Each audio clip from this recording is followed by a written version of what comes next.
Olá, pessoal. Continuamos, então, a falar sobre a fisiologia do sistema digestório. Especificamente, estamos tratando, já há 2 ou 3 vídeos, do controle dos processos de secreção, digestão, absorção e motilidade, que, em última análise, respondem, pelas funções do trato digestório, tá? E vocês já sabem que esses 4 processos têm principalmente 3 formas de controle. O animal controla estes 4 processos através do seu sistema nervoso, através do seu sistema endócrino e através da ação de substâncias autócrinas e parácrinas, certo? Em relação ao controle nervoso, nós terminamos o último vídeo nesta figura, tá? E eu lembro vocês que este controle nervoso envolve o sistema nervoso entérico, que é um sistema nervoso próprio do trato digestório, e envolve também o sistema nervoso central, sem dúvida alguma, tá? E é óbvio também que este sistema nervoso central influencia o sistema nervoso entérico, tá? Embora o sistema nervoso entérico seja capaz de se autoestimular, digamos assim, de sofrer uma estimulação local, tá? A partir de estímulos que chegam na luz do estômago, do intestino, tá? Delgado e grosso, certo? Então, rapidamente fazendo esse resumo do que nós conversamos até agora, hoje, no vídeo de hoje, nós vamos tratar um pouco daquelas 2 outras maneiras que o animal tem, tá? Então, já falamos do controle nervoso, hoje vamos falar um pouco do controle endócrino, da ação endócrina e também da ação de substâncias autócrinas e parácrinas, certo?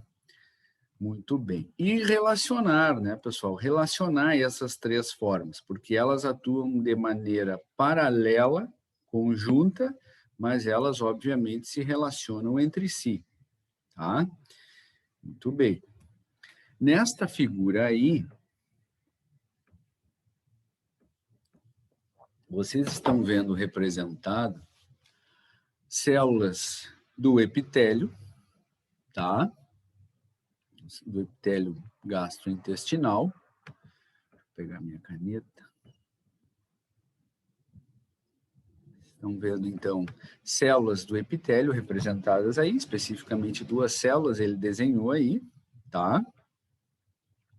Neste caso aqui, vocês podem ler na legenda ali, células do epitélio intestinal, tá? Aqui está o lúmen, ou seja, a luz do intestino, certo? E chega aqui, nesta célula demonstrada à direita, um estímulo. Que estímulo é esse? Vocês já sabem, Diferentes estímulos com a chegada do que o animal ingeriu. Então, na medida em que este alimento vai passando do estômago para o intestino, entenda-se aí estímulo, certo? Esse estímulo, vocês já sabem, estimula receptores sensitivos aqui em algumas células do epitélio, E estas células, então, que reconhecem o estímulo, passam esse estímulo adiante de diferentes maneiras. Vocês têm aqui 4 maneiras representadas. Por exemplo, vocês estão vendo aqui que esta célula epitelial, ao receber o seu estímulo, pode estimular, e provavelmente vai fazer isso, estimular os neurônios sensitivos. Estes neurônios sensitivos vão levar esse estímulo aos plexos, né? Plexo submucoso, ou plexo mioentérico, que formam o sistema nervoso entérico, e vão levar também esse estímulo ao sistema nervoso central, certo? Vocês estão vendo aqui que esses estímulos que chegam nessas células epiteliais são passados também diretamente à musculatura, né? Musculatura lisa, obviamente, da parede do intestino, estimulando o peristaltismo, os movimentos peristálticos, certo? Vocês estão vendo, e aí eu vou usar uma cor diferente aqui, porque nós já falamos sobre o sistema nervoso, né? Então, hoje nós vamos, como eu disse antes, falar um pouco do controle endócrino e de substâncias autócrinas e parácrinas. Por isso eu vou usar aqui uma cor diferente. E aí vocês vão ver, então, que estas células epiteliais, algumas células epiteliais, ao receberem esse estímulo, passam esse estímulo adiante através da produção e liberação de substâncias na corrente sanguínea, tá? No sangue, certo?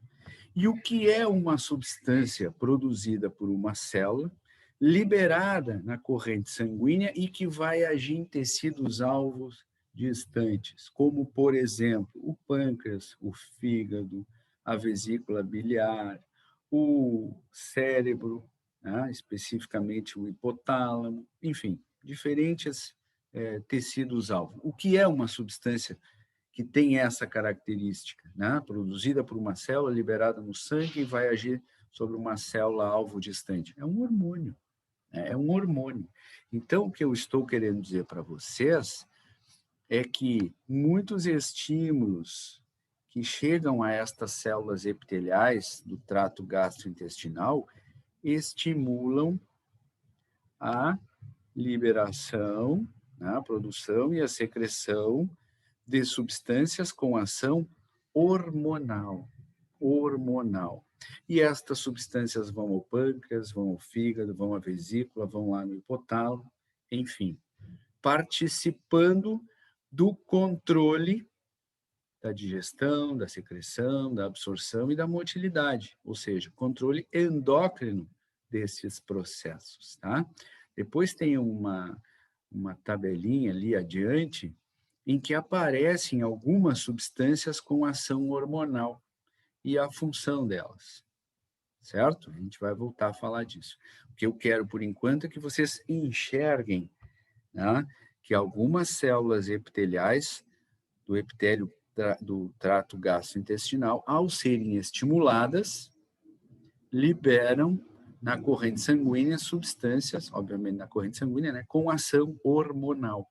E que estas substâncias terão uma ação que vai influenciar direta ou indiretamente na secreção, na digestão, na absorção e na motilidade. Certo? Muito bem. Além da produção de algumas substâncias que são liberadas na corrente sanguínea, ao receberem um estímulo, algumas células epiteliais produzem e secretam substâncias aqui no fluido intersticial, e essas substâncias vão agir sobre células adjacentes, sobre células vizinhas, às vezes sobre si mesmo e também sobre células vizinhas. Então, o que é uma substância? Como a gente classifica essa substância que é produzida por uma célula, liberada por esta célula, vai agir sobre a própria célula que a liberou e também sobre células vizinhas, sobre células adjacentes. Vocês sabem, nada mais é do que uma substância com ação autócrina, parácrina, certo? E é o que vocês estão vendo representado nesta flecha aqui que eu pintei de verde, né? Uma célula epitelial que recebeu o estímulo, liberou uma substância no fluido intersticial e essa substância agiu sobre uma célula adjacente, sobre uma célula vizinha. Então, vocês estão vendo aí um exemplo de ação parácrina, de controle parácrino. E certamente, né, esta substância parácrina, que agiu, obviamente, sobre células vizinhas, terá uma influência direta ou indireta sobre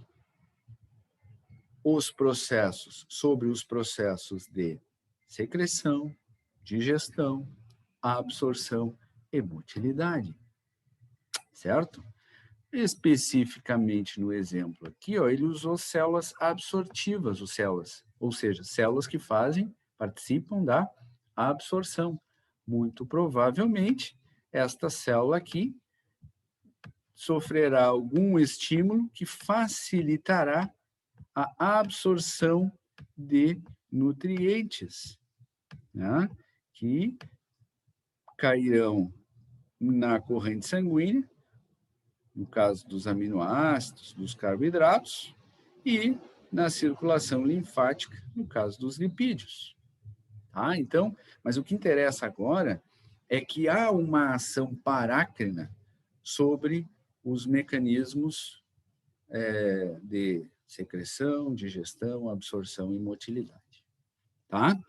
Muito bem. Então, isso, pessoal, é importante que vocês saibam, é importante que vocês lembrem para sempre que sobre estes 4 processos há um controle nervoso, um controle endócrino e um controle de substâncias autócrinas parácrinas. E que essas três formas de controle, elas agem de maneira paralela, conjunta e interagem entre si.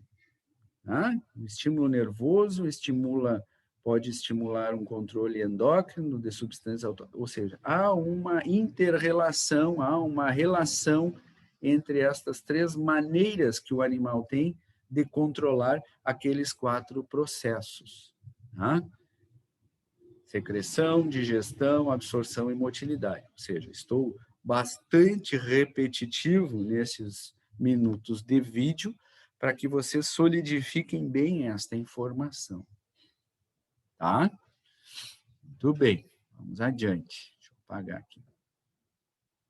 Isto serve para todos os animais. Tá?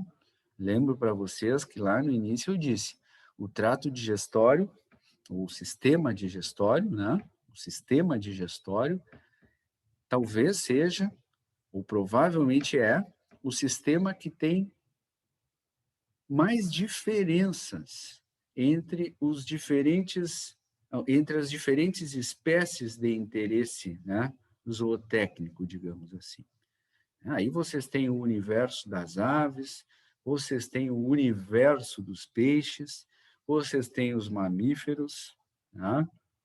Mas, apesar de todas essas diferenças, esse caminho que a gente está trilhando, e é por isso que eu estou sendo um pouco generalista e não estou sendo muito específico, ele é comum a estas espécies todas. Né? Todas as espécies, sejam de peixes, aves ou mamíferos, fazem secreção, digestão, absorção e motilidade. E em todas essas espécies há controle nervoso, hormonal e de substâncias autócrinas e parácrinas. Então, apesar de todas as diferenças, que são muitas, há também semelhanças. E é o caminho das semelhanças que nós estamos trilhando, porque as diferenças, eu repito o que eu disse no primeiro vídeo sobre o sistema digestório. Vocês já viram, estão vendo e ainda tratarão disso, né, na bioquímica da nutrição e nas disciplinas específicas, né? avicultura, piscicultura, bovinocultura de corte, suinocultura e assim por diante. Tá bem? Deixa eu limpar aqui.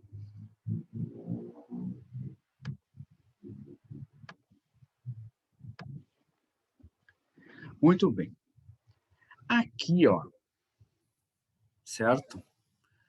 Nós estamos vendo, vocês estão vendo uma figura que exemplifica a ação de algumas substâncias com ação parácrina, autócrina parácrina, certo? E vamos, então, explorar um pouco esta figura, tá? Especificamente aqui, esta figura se reporta ao estômago, tá? Que é um exemplo da ação de substâncias autócrinas e principalmente parácrinas no estômago. Tá? Vocês conseguem identificar isso rapidamente, porque está escrito aqui, né? Aqui, então, localiza-se a luz do estômago. Aqui nesta faixa azul, vocês estão vendo aí, representada, a mucosa gástrica. E aqui, mais embaixo, nesta barra vermelha, vocês estão vendo representado o plexo nervoso entérico. Aqui ficou ruim de ver, mas aqui diz assim, nesse quadrado aqui diz assim, entrada via nervo vago, ou seja, está representando aqui os estímulos enviados pelo sistema nervoso central via nervo vago, que vão chegar ao plexo nervoso entérico e vão chegar também na mucosa gástrica, tá? Ou seja, aqui está exemplificando para vocês aquilo que eu disse, uma interação do controle nervoso com o controle de substâncias autócrinas parácrinas, certo? E também endócrino, porque tem algumas substâncias que aparecem aqui com ação parácrina, que mais adiante vocês vão ver com ação endócrina. Então, é aquela inter-relação, né, que eu falei para vocês. Muito bem. Vamos pegar, por exemplo... chama a atenção ainda de vocês, né, que ele representa aqui, ó, o alimento chegando no estômago. Ou seja, o estímulo, né? O estímulo. A partir do momento em que esse alimento já começa a ser digerido, né? Já triturado, certo? A partir da mastigação, ele deu o exemplo ali que esse estímulo, então, dentro desse alimento, que é o estímulo, ele pegou o exemplo dos aminoácidos, tá? Muito bem. Então, no momento em que algumas células epiteliais, neste caso aqui, a célula G, reconhece esse estímulo que chegou à luz do estômago, que estímulo especificamente ele está usando o exemplo? De aminoácidos, tá? Então, estes aminoácidos são reconhecidos por estas células G, que, repito, é um tipo de célula do epitélio gástrico, né? Estas células G, então, ao serem estimuladas pela chegada de aminoácidos ali na luz do estômago, passam a produzir uma substância que tem uma ação parácrina aqui nesta figura, que chama-se gastrina. Muito bem. Essa gastrina, na medida em que ela vai sendo produzida e liberada pelas células G, vai agir, por exemplo, ela tem mais de uma ação, mas vamos seguir aqui o caminho da gastrina, uma ação parácrina da gastrina sobre um outro grupo de células que também está presente no epitélio gástrico. Ou seja, se a gastrina está agindo sobre células adjacentes, sobre células próximas, sobre células vizinhas, ela está desempenhando aqui uma ação parácrina, né, pessoal? Vocês já sabem disso. E neste exemplo aqui, a gastrina está estimulando as células parietais. E na medida em que essas células parietais são estimuladas pela gastrina, elas liberam, né, aqui na luz do trato, do estômago, né, elas liberam este ácido clorídrico, certo? Que está identificado aqui com o símbolo do íon hidrogênio, né, representando ácido, certo? Muito bem. Este ácido clorídrico, na luz do estômago, ele tem a função já de digerir alguma coisa. Especificamente aqui, ó, o exemplo que ele está dando, ele quebra o pepsinogênio em pepsina.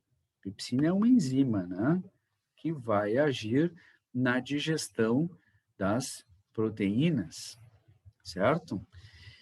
Mas o que mais nos interessa aqui nessa figura não é a ação na digestão desse ácido, e sim a capacidade que ele tem de estimular, já com uma certa quantidade na luz do estômago, né?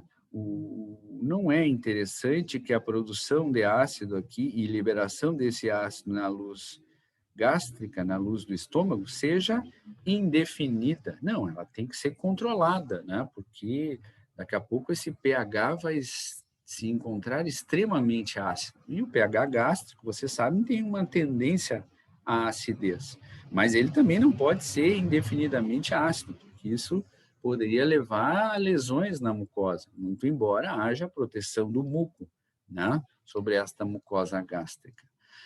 Mas o fato é que, com uma certa quantidade já de ácido clorídrico, ou seja, pH tendendo à acidez, há a estimulação de um terceiro grupo de células do epitélio gástrico, que são as células chamadas células D.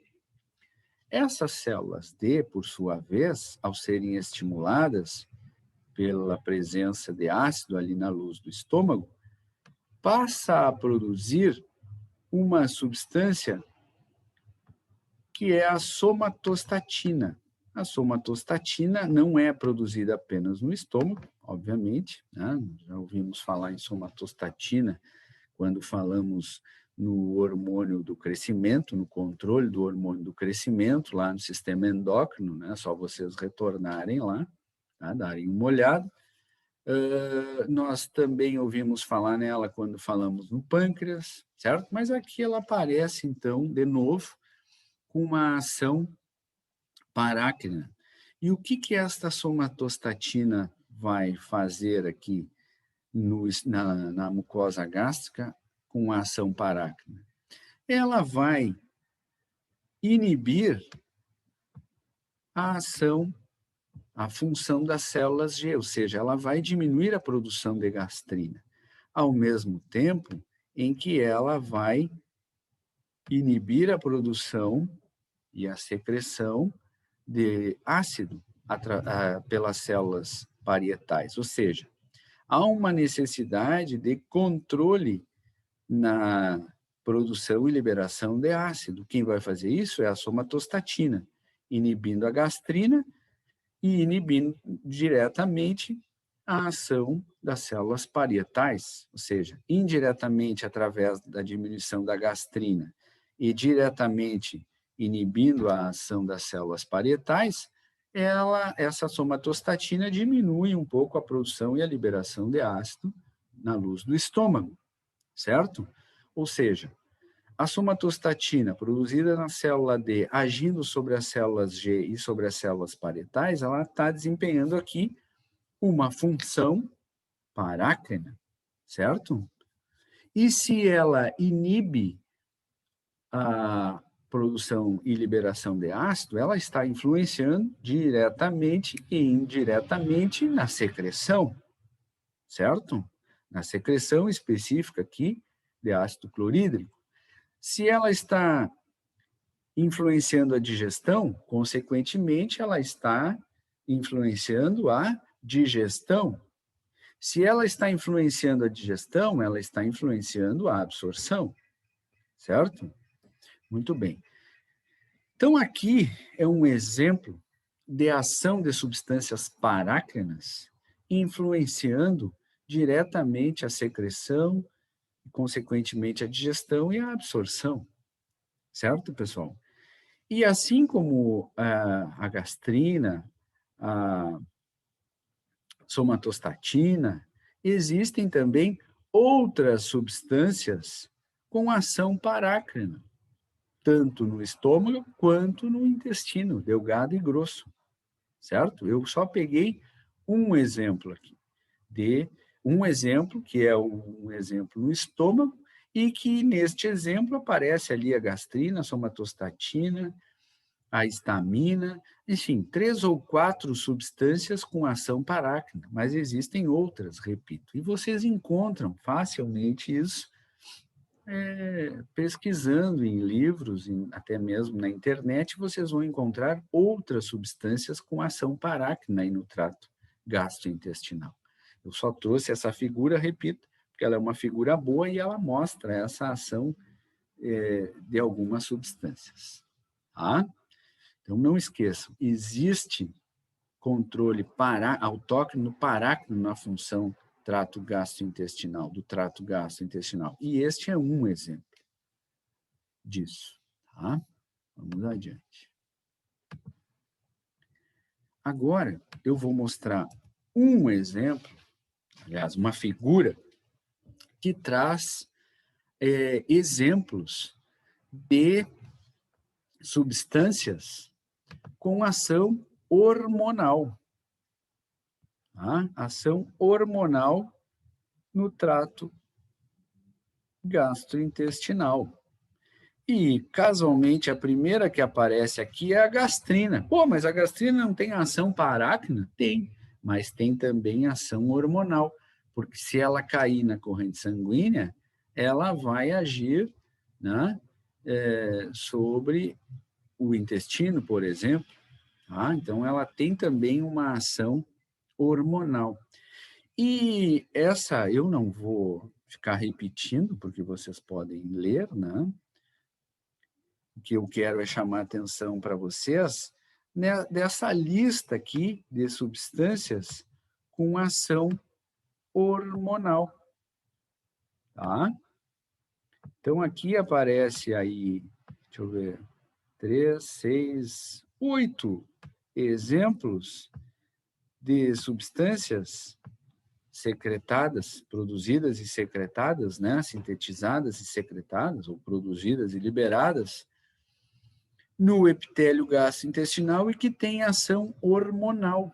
Hormonal porque vão agir, se foi produzido no intestino, podem agir no estômago, se são produzidos no estômago, pode agir no intestino, vão agir no pâncreas, vão agir na vesícula biliar, vão agir lá no sistema nervoso central, especialmente hipotálamo, porque é lá no hipotálamo que se encontram os centros nervosos da fome, da saciedade, da sede, né? E o animal, após comer, o que ele faz? Ele toma água e deita, né? Certo? Então, é importante que vocês saibam que existe uma comunicação, né, entre trato digestório e sistema nervoso central. Vocês já viram isso? Né? E essa comunicação é nervosa e hormonal, assim como, evidentemente, existe uma comunicação do sistema nervoso central com o trato gastrointestinal, né? Ou com os órgãos do sistema digestório, para ser mais amplo, né? Porque quando a gente, nessa divisão anatômica, aí vocês podem ter visto, porções do trato gastrointestinal. Aí vai lá, boca, esôfago, estômago, intestino delgado, intestino grosso e tal. Mas quando a gente fala... E aí vocês podem ver as glândulas acessórias lá, né? O fígado, o pâncreas. Né? Mas quando a gente fala em órgãos do sistema digestório, a gente está abrangendo todos eles, né? Então, além dessas substâncias que estão listadas bem à esquerda aí de vocês, vocês vão encontrar outras que não aparecem nessa lista. Por exemplo, a grelina, tá? E um detalhe interessante é que, com alguma frequência, claro que não todos os dias, né? Mas com alguma frequência aparece na literatura a descoberta de uma substância que a gente já conhece, mas que se descobre a ação hormonal dela, tá? A ação hormonal dela. Então, é interessante que vocês busquem informações sobre a grelina, sobre a leptina, sobre outras substâncias e que mais recentemente se descobriu a ação hormonal. Já eram substâncias conhecidas, mas que se descobre a ação, como eu disse, a ação hormonal dela na função do sistema digestório, seja controlando a fome, seja estimulando a secreção de alguma enzima, tá? Certo? Também tem a insulina, glucagon, enfim, uma série de hormônios que agem na função do sistema digestório, tá? Repito, esses aqui são apenas alguns exemplos.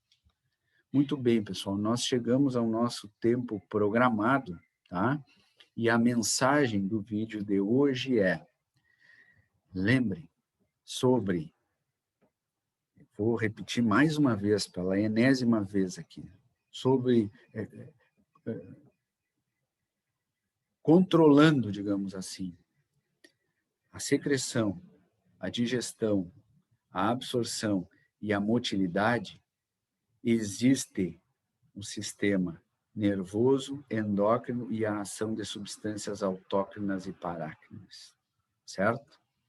Que esses três processos se relacionam entre si, né, para controlar estes 4 processos que eu falei para vocês já várias vezes, não só no vídeo de hoje, como em vídeos anteriores, tá? E isso é importante que vocês conheçam, porque isso acontece em todas as espécies, tá bem? Bom, hoje ficamos por aqui, voltamos em breve ainda, dentro da fisiologia do sistema digestório. Um abraço e até breve, se Deus quiser.